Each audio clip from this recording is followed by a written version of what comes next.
ರೇಣುಕಾಸ್ವಾಮಿ ಬರ್ಬರ ಹತ್ಯೆ ಪ್ರಕರಣ ಏನಾಯಿತು? ಅದರಲ್ಲಿ ಡಿ ಗ್ಯಾಂಗ್ ವಿರುದ್ಧ 4,000 ಪುಟಗಳ ಚಾರ್ಜ್ ಶೀಟ್ ಅನ್ನು ಈಗ ಪೊಲೀಸರು ಸಿದ್ಧಪಡಿಸಿಕೊಂಡಿದ್ದಾರೆ. ದರ್ಶನ್ ಮತ್ತು ಗ್ಯಾಂಗ್ ವಿರುದ್ಧ ಚಾರ್ಜ್ ಶೀಟ್ ಸಿದ್ಧವಾಗಿದೆ. ಸೀನ್ ಟು ಸೀನ್ ಅದರಲ್ಲಿ ಬರೆಯಲಾಗಿದೆ.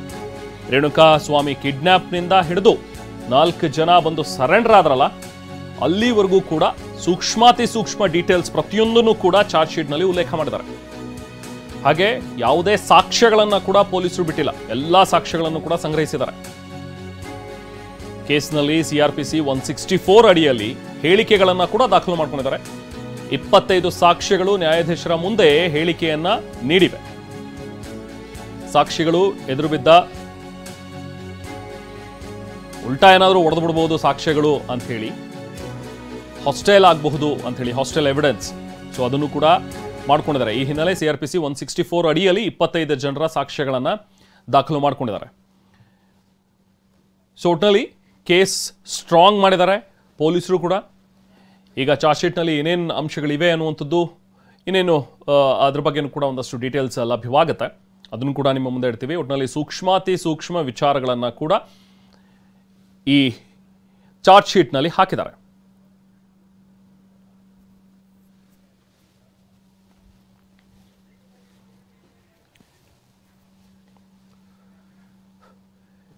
ಇನ್ನು ದರ್ಶನ್ ಗ್ಯಾಂಗ್ನಿಂದ ರೇಣುಕಾಸ್ವಾಮಿ ಹತ್ಯೆ ಕೇಸ್ ಏನಾಯ್ತಲ್ಲ, ಆ ಪ್ರಕರಣದಲ್ಲಿ A1 ಆಗಿರುವಂತಹ ಪವಿತ್ರ ಗೌಡ ಈಗ ಜೈಲಾಗತ್ತಾ ಬೇಲಾಗತ್ತಾ ಅನ್ನುವಂಥದ್ದು ಗೊತ್ತಾಗತ್ತೆ. ಯಾಕಂದ್ರೆ ಬೇಲಿಗೆ ಅಪ್ಲಿಕೇಶನ್ ಹಾಕೊಂಡಿದ್ದಾರೆ. ಅದರ ವಿಚಾರಣೆ ಇವತ್ತಿಗೆ ನಿಗದಿಯಾಗಿತ್ತು. ಇವತ್ತು ವಿಚಾರಣೆ ಬರುತ್ತೆ. ಇವತ್ತು ನಿರ್ಧಾರವಾಗುತ್ತಾ ಹಾಗಾದ್ರೆ ಪವಿತ್ರ ಜಾಮೀನು ಭವಿಷ್ಯ. ಜಾಮೀನು ಕೋರಿ ಅರ್ಜಿ ಸಲ್ಲಿಸಿರುವಂತಹ ಪವಿತ್ರ ಗೌಡ ಬೆಂಗಳೂರಿನ ಸೆಷನ್ಸ್ ನ್ಯಾಯಾಲಯದಲ್ಲಿ ಪವಿತ್ರ ಗೌಡ ಅರ್ಜಿ ಹಾಕೊಂಡಿದ್ದಾರೆ. ಪೊಲೀಸರು ಚಾರ್ಜ್ ಶೀಟ್ ಸಲ್ಲಿಕೆ ಸಿದ್ಧತೆ ಹೊತ್ತಲೇ ಈಗ ಅರ್ಜಿಯನ್ನು ಸಲ್ಲಿಸಿರುವಂಥದ್ದು ಕೂಡ ಸ್ವಲ್ಪ ಕುತೂಹಲ. ಯಾಕಂದ್ರೆ ಇಷ್ಟು ದಿನ ವೆಯ್ಟ್ ಮಾಡಿ ಇನ್ನೇನು ಚಾರ್ಜ್ ಶೀಟ್ ಹಾಕ್ತಾರೆ ಅನ್ನೋ ಟೈಮ್ನಲ್ಲಿ ಈಗ ಬೇಲ್ಗೆ ಅಪ್ಲೈ ಮಾಡಿರುವಂಥದ್ದು. ಸೊ ಪೊಲೀಸರಿಗೆ ಬಹುಶಃ ಆಕ್ಷೇಪಣೆ ಸಲ್ಲಿಸೋದಕ್ಕೆ ಅದೊಂದು ಪ್ರೊಸೀಜರ್. ಇವತ್ತು ವಿಚಾರಣೆ ಕೈಗೆತ್ಕೊಂಡ್ರು ಕೂಡ ಆಕ್ಷೇಪಣೆ ಏನಾದರೂ ಇದ್ದರೆ ಪೊಲೀಸರಿಗೆ ಸಲ್ಲಿಸಿ ಅಂಥೇಳಿ ಬಹುಶಃ ಕೋರ್ಟ್ ಸೂಚನೆಯನ್ನು ಕೊಡುತ್ತೆ. ಸೊ ಹಾಗಾಗಿ ಆಲ್ಮೋಸ್ಟ್ ಇವತ್ತೇ ಬೇಲ್ ಆಗತ್ತಾ, ಇವತ್ತೇ ನಿರ್ಧಾರ ಆಗತ್ತಾ ಅನ್ನುವಂಥದ್ದು ಕೂಡ ಹೇಳೋದು ಕಷ್ಟ ಸಾಧ್ಯ. ಬಟ್ ಇವತ್ತು ವಿಚಾರಣೆ ಅಂತೂ ಇದೆ. ಇವತ್ತು ವಿಚಾರಣೆಯಲ್ಲಿ ಏನೇನೆಲ್ಲ ಆಗುತ್ತೆ ಅನ್ನುವಂಥದ್ದು ಡೀಟೇಲ್ಸ್ ಇನ್ನೇನು ಸ್ವಲ್ಪ ಹೊತ್ತಿನಲ್ಲಿ ಗೊತ್ತಾಗುತ್ತೆ.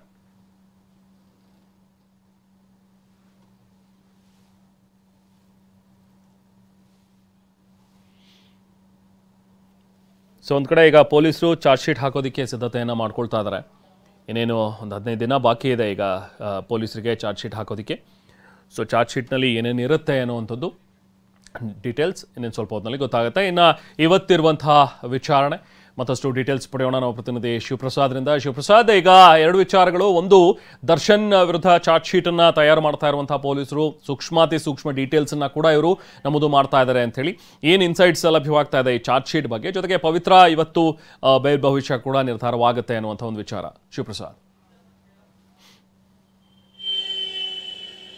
ರಮನ್, ಈಗಾಗಲೇ ಇಡೀ ಪ್ರಕರಣಕ್ಕೆ ಸಂಬಂಧಪಟ್ಟಂತೆ ಪೊಲೀಸರು ಸೂಕ್ಷ್ಮಾತಿ ಸೂಕ್ಷ್ಮ ವಿಚಾರಗಳನ್ನು ಕೂಡ ಚಾರ್ಜ್ ಶೀಟ್ನಲ್ಲಿ ಉಲ್ಲೇಖವನ್ನು ಮಾಡ್ತಿರ್ತಕ್ಕಂಥದ್ದು. ಪ್ರಮುಖವಾಗಿ 2,50,000 ರೂಪಾಯಿಗಳನ್ನು ಇದುವರೆಗೂ ಕೂಡ ತನಿಖಾ ವೆಚ್ಚವಾಗಿ ಖರ್ಚನ್ನು ಮಾಡಿದ್ದಾರೆ ಅಂದಾಜು ಅಂತ ಹೇಳಿ ಮಾಹಿತಿ ಲಭ್ಯ ಆಗಿರ್ತಕ್ಕಂಥದ್ದು. ಇದಕ್ಕೆ ಸಂಬಂಧಪಟ್ಟಂತೆ ಇದುವರೆಗೂ ಕೂಡ ಇಡೀ ಪ್ರಕರಣಕ್ಕೆ ಸಂಬಂಧಪಟ್ಟಂತೆ ತಗುಲುವ ವೆಚ್ಚವನ್ನು ಕೂಡ ಪೊಲೀಸರು ಈಗಾಗಲೇ ಪ್ರಕರಣದಲ್ಲಿ ನಮೂದು ಮಾಡಿರ್ತಕ್ಕಂಥದ್ದು. ಅಂದರೆ ಈ ಇಡೀ ಪ್ರಕರಣಕ್ಕೆ ಸಂಬಂಧಪಟ್ಟಂತೆ ಪೆನ್ಡ್ರೈವ್ಗಳನ್ನ ಪರ್ಚೇಸ್ ಮಾಡಿರೋದಾಗಿರ್ಬೋದು, ಅಷ್ಟಲ್ಲದೆ ಎವಿಡೆನ್ಸ್ಗಳನ್ನ ಕಲೆಕ್ಟ್ ಮಾಡುವಂಥ ನಿಟ್ಟಿನಲ್ಲಿ ಒಂದಷ್ಟು ಹಣವನ್ನು ಕೂಡ ಖರ್ಚಾಗಿದೆ. ಪೊಲೀಸರ ಓಡಾಟಕ್ಕೂ ಕೂಡ ಹಣ ಖರ್ಚಾಗಿರ್ತಕ್ಕಂಥದ್ದು. ಎಲ್ಲವನ್ನೂ ಸೇರಿಸಿ ಪಕ್ಕಾ ಲೆಕ್ಕವನ್ನು ಪೊಲೀಸರು ಇಟ್ಟಿರ್ತಕ್ಕಂಥದ್ದು. ಆದರೆ ಯಾವುದೇ ಕಾರಣಕ್ಕೂ ಕೂಡ ಈ ಪ್ರಕರಣಕ್ಕೆ ಸಂಬಂಧಪಟ್ಟಂತೆ ಅನ್ಯಥಾ ಯಾವುದೇ ಕೂಡ ಪ್ರಶ್ನೆಗಳು ಕೂಡ ಹುಟ್ಟುಕೊಳ್ಬಾರ್ದು ಅನ್ನೋ ನಿಟ್ಟಿನಲ್ಲಿ ಪೊಲೀಸರು ಸಾಕಷ್ಟು ಕ್ರಮ ವಹಿಸಿ ಕೆಲಸವನ್ನು ನಿರ್ವಹಿಸಿರ್ತಕ್ಕಂಥದ್ದು. ಇದೊಂದು ಬೆಂಚ್ ಮಾರ್ಕ್ ಕೇಸ್ ಆಗ್ತಕ್ಕಂಥ ಸಾಧ್ಯತೆಗಳು ಕೂಡ ಇರತಕ್ಕಂಥ ಹಿನ್ನೆಲೆಯಲ್ಲಿ ಸೂಕ್ಷ್ಮವಾಗಿ ಕೇಸನ್ನು ಗಂಭೀರವಾಗಿ ಪರಿಗಣಿಸಿ ಹ್ಯಾಂಡಲನ್ನು ಮಾಡ್ತಿದ್ದಾರೆ. ಅದೇ ಪ್ರಕರಣಕ್ಕೆ ಸಂಬಂಧಪಟ್ಟಂತೆ ಈಗಾಗಲೇ ಬೇಲರ್ಜಿ ಕೂಡ ಇವತ್ತು ವಿಚಾರಣೆಗೆ ಬರುವಂಥ ಸಾಧ್ಯತೆಗಳು ಕೂಡ ಇರತಕ್ಕಂಥದ್ದು. ಇವತ್ತು ಪವಿತ್ರ ಗೌಡ ಅಂದರೆ ಈ ಪ್ರಕರಣದಲ್ಲಿ A1 ಆರೋಪಿಯಾಗಿರ್ತಕ್ಕಂಥ ಪವಿತ್ರ ಗೌಡಕ್ಕೆ ಸಂಬಂಧಪಟ್ಟಂತ ಬೇಲರ್ಜಿ ಕೂಡ ವಿಚಾರಣೆಯನ್ನು ನಡೆಯಲಿದೆ. ಇದಕ್ಕೆ ಸಂಬಂಧಪಟ್ಟಂತೆ ಈಗಾಗಲೇ ಪ್ರತ್ಯೇಕವಾಗಿ ಬೇಲರ್ಜಿಯನ್ನು ಕೂಡ ಈಗ ಮೊದಲನೇದಾಗಿ ಪವಿತ್ರ ಗೌಡ ಸಲ್ಲಿಸಿರ್ತಕ್ಕಂಥದ್ದು. ಇಡೀ ಪ್ರಕರಣಕ್ಕೆ ಸಂಬಂಧಪಟ್ಟಂತೆ ಚಾರ್ಜ್ ಶೀಟ್ ಆದಂಥ ಬಳಿಕ ಆರೋಪಿಗಳು ಸಾಮಾನ್ಯವಾಗಿ ಪ್ರಕರಣಕ್ಕೆ ಸಂಬಂಧಪಟ್ಟಂತೆ ಬೇಲ್ಗಾಗಿ ಅರ್ಜಿಯನ್ನು ಸಲ್ಲಿಸುವ ಸಾಧ್ಯತೆಗಳಿದೆ ಅಂತ ಹೇಳಿ ಭಾವಿಸಲಾಗಿತ್ತು. ಆದರೆ ಪೊಲೀಸರು ಚಾರ್ಜ್ ಶೀಟ್ ಸಲ್ಲಿಸುವ ಮುನ್ನವೇ ಈಗಾಗಲೇ ಪವಿತ್ರ ಗೌಡ ನ್ಯಾಯಾಲಯಕ್ಕೆ ಬೇಲ್ಗಾಗಿ ಅರ್ಜಿಯನ್ನು ಸಲ್ಲಿಕೆ ಮಾಡಿರ್ತಕ್ಕಂಥದ್ದು. ಇದರ ವಿಚಾರಣೆಯೂ ಕೂಡ ಇವತ್ತು ಕೋರ್ಟ್ನಲ್ಲಿ ಬರಲಿದೆ Rehman. Okay, thank you Shivaprasad.